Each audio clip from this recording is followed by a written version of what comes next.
Dear friends, welcome back to our channel. మీకోసం మరొక చిన్న స్టోరీ. పూర్వం రాముడు అనే ఒక యువకుడు లోహంతో గంటలని చేసి వాటిని అమ్ముకొని జీవిస్తూ ఉండేవాడు. ఒకరోజు అతను ఒక గంటని తయారు చేసి పక్క గ్రామంలో ఉన్న పాఠశాలలో ఇవ్వడానికి బయలుదేరాడు. ఆ గ్రామానికి పోవాలంటే ఒక చిన్నపాటి అడవి గుండా పోవాలి. అతను అడవి గుండా వెళ్తున్నప్పుడు ఒక సింహం అతని మీద పడి చంపేసి తినేసింది.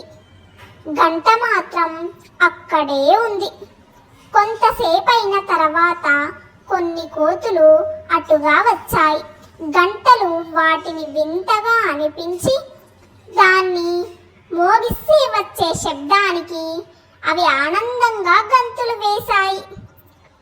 ఓ ముసలి కోతి మిగతా కోతుల సహాయంతో ఆ గంటని ఒక చెట్టుకి వెడల్పుగా వేలాడదీసింది. కోతులు వాటిని ఇష్టం వచ్చినప్పుడు గంటని మోగించి ఆనందించసాగాయి. ఈ స్టోరీ మీకు నచ్చినట్లయితే please do like, share, comment and subscribe the my channel.